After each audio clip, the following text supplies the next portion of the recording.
Orang lain sholat aja berbuat keji dan munkar, itu sholat aja keji dan munkar, apalagi kalau nggak sholat.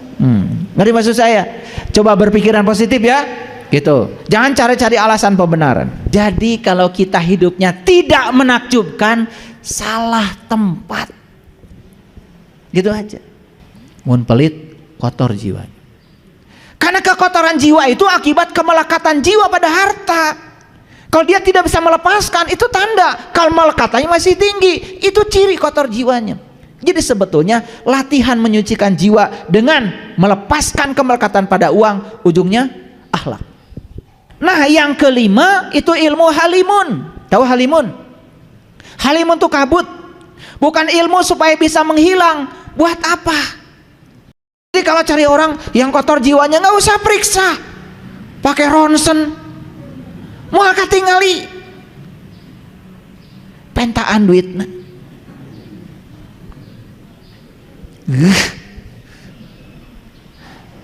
Mun pelit, kotor jiwa. Karena kekotoran jiwa itu akibat kemelekatan jiwa pada harta. Kalau dia tidak bisa melepaskan, itu tanda kalau melekatannya masih tinggi, itu ciri kotor jiwanya. Jadi sebetulnya latihan menyucikan jiwa dengan melepaskan kemelekatan pada uang, ujungnya akhlak. Betul nggak? Nah, saum, apa sih saum? Saum itu definisi hakikatnya adalah lisoimi farhatani, farhatun inda iftorihi wa farhatun inda liqa'i rabbih. Ada dua kegembiraan bagi yang saum, satu ketika berbuka, yang kedua jumpa dengan Tuhan, kata hadis qudsi. Tapi saum secara syariat, bukankah kita sedang melatih diri untuk merasakan gimana rasanya lapar? Betul? Selesai saum kan kita jadi peduli pada orang lain. Akhlak bukan? Akhlak.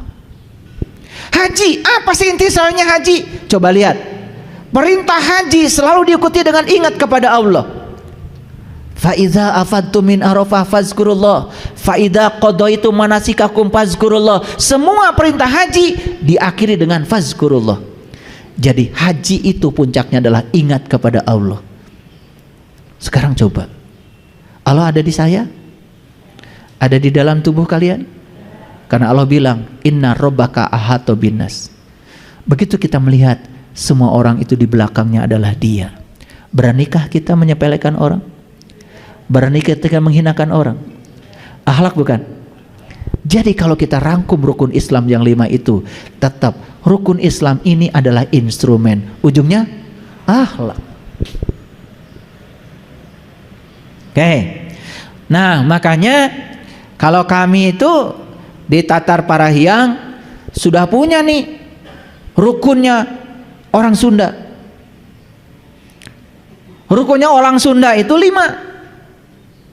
1, orang Sunda itu harus ngagem ilmu saepi. 2, harus ngagem ilmu napak sancang. 3, harus ngagem ilmu teterak di kadek. 4, harus ngagem ilmu rawa rontek. Yang kelima, harus ngagem ilmu halimun. Hebat ya leluhur kita. Ilmu saepi, sae itu bahasa Sundanya bagus, pi itu pikiran.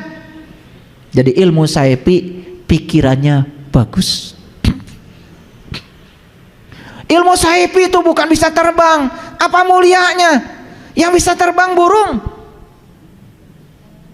Kan sudah saya jelaskan, tidak usah cari ilmu supaya bisa terbang. Buat apa? Burung juga bisa terbang, gak mulia. Betul nggak? Kemuliaan manusia itu terletak pada akhlaknya. Kalau dia sudah tahaluk bi akhlakillah, itulah kemuliaan. Makanya orang yang sudah mulia akhlaknya, sae pikirannya. Kalau saya bahas secara psikologi, ternyata pikiran positif itulah kreator kehidupan kita.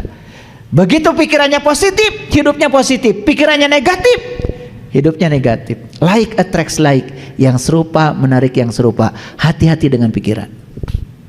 2, ilmu napak sancang. Nah, saya asli orang Garut, lahir di Garut.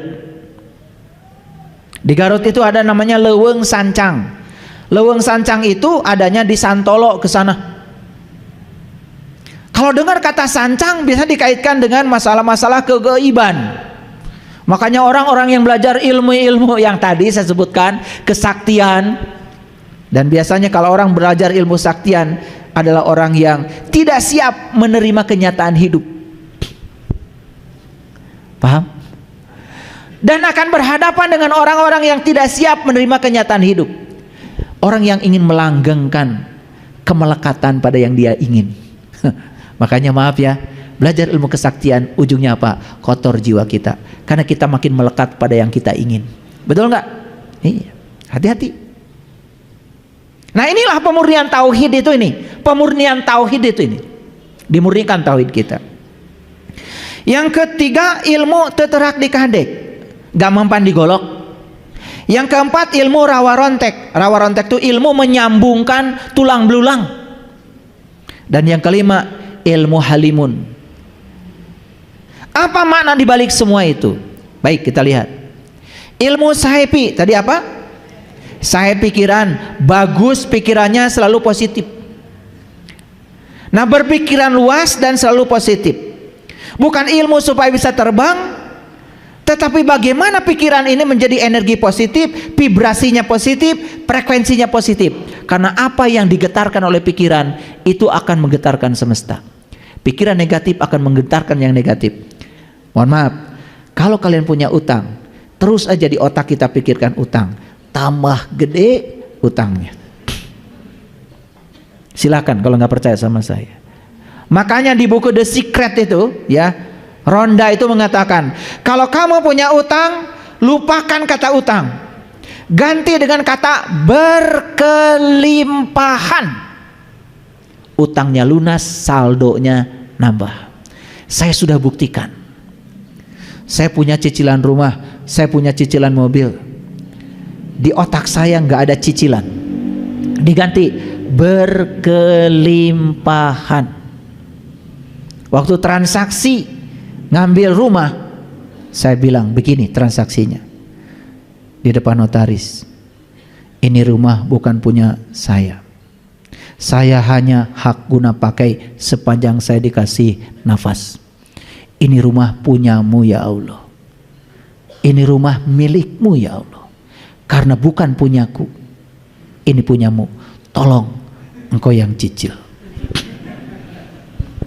Itu transaksi saya di notaris. Benar loh. Ya memang begitu kan? Betul nggak omongan saya? Apa yang salah? Kan bukan punya saya, nggak ada milik saya. Kan Allah bilang, lahu ma fis samawati wa ma fil ard. Yang di langit punyaku, yang di bumi punyaku, bahkan di antara keduanya punyaku, bahkan diri saya pun punya dia. Terus yang mana punya saya? Awas kalau nyicil mobil diambil leasing karena kalian salah transaksi. Nanti ada bab khusus nih kalau ingin nyicil supaya gampang lunas. Nanti ada bab khusus bagus. Jangan sekarang.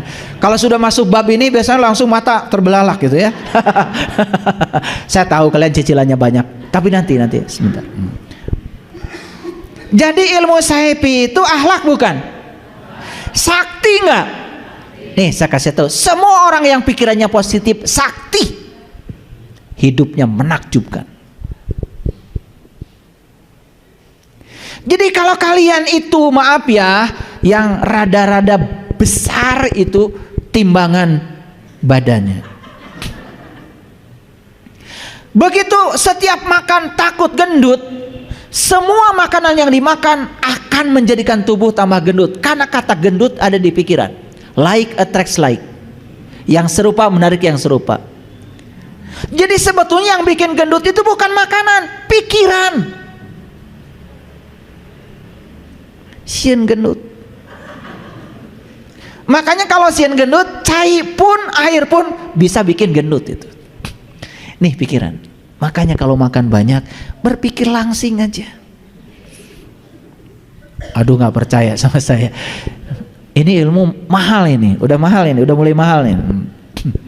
Like attracts like, itu namanya hukum tarik menarik. Yang serupa menarik yang serupa. Itu sebabnya kalau kalian sedang bangkrut, jangan banyak ngobrol tentang kebangkrutan, tambah riweuh.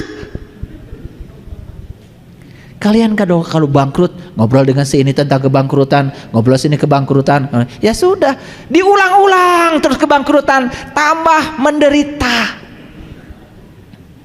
Karena kita sedang membicarakan yang kita tidak suka. Coba bicarakan yang kita suka. Itu jadi doa.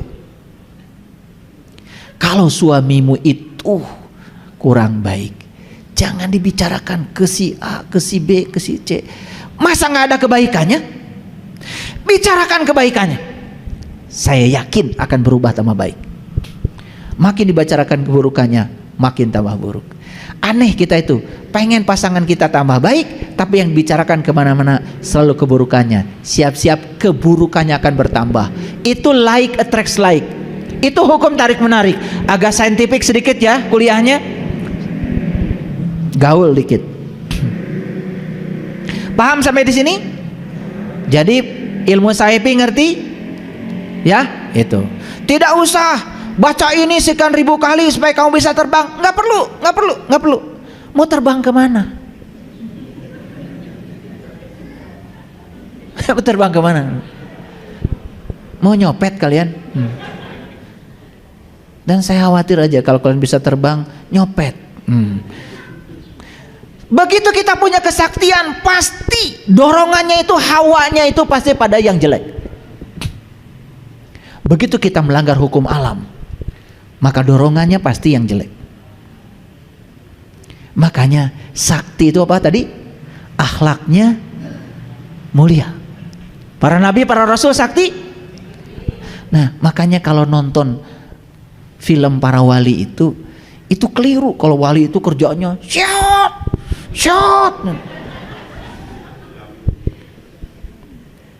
Bukan. Para wali itu enggak begitu. Para sunan, para wali itu mengajarkan kesaktiannya dengan akhlak. Bukan itu. Kalian mau jadi burung? Apa mulianya? Berkesana burung biasa aja. Betul nggak? Ini supaya ngerti. Yang kedua, ilmu napak sancang. Sancang itu laut.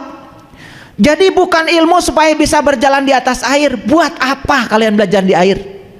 Buat apa? Lauk kayak geleyeng kan biasa.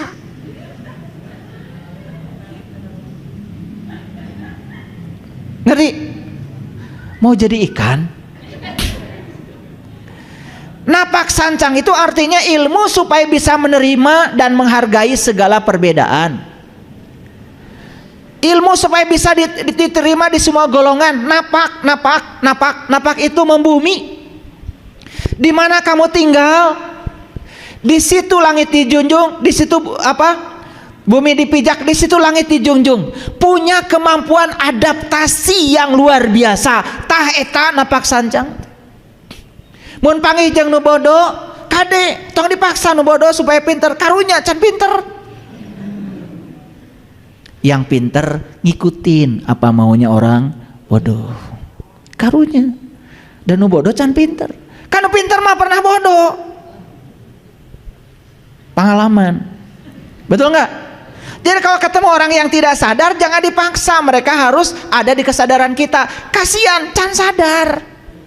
Nah, kita yang kesadarannya tinggi, turunkan kesadaran kita, ikut aja dengan mereka. Terima mereka yang tidak sadar apa adanya. Karunya kan can sadar. Jangan dipaksa supaya di kesadaran kita. Makanya kalian itu kadang-kadang suka marah kan? Kamu gini aja nggak bisa. Kamu juga pernah nggak bisa yang begitu dulu. Masih ingat waktu kecil ditanya 4 tambah 4 hese kan? Betul nggak? Dulu waktu kecil tanya 4 kali 4 bingung kan? Ya, ambil 4 sini, ambil 4 sini. Kalau orang tuanya, eta nu 4 tong dihitung deui, sasana we wungkul. Nggak bisa, logika mereka belum nyampe. 4 tambah 4 ada tambah teh naon, kan bingung, otaknya belum selesai. Kesadarannya masih rendah. Kalian sekarang dibilang 4 tambah 4 8. lalu ngomong, maneh kitu wae teu bisa, maneh ge baheula teu bisa. Betul apa tidak? Gitu. Jadi kalau bisa jangan menyepelekan yang tidak bisa. Awas.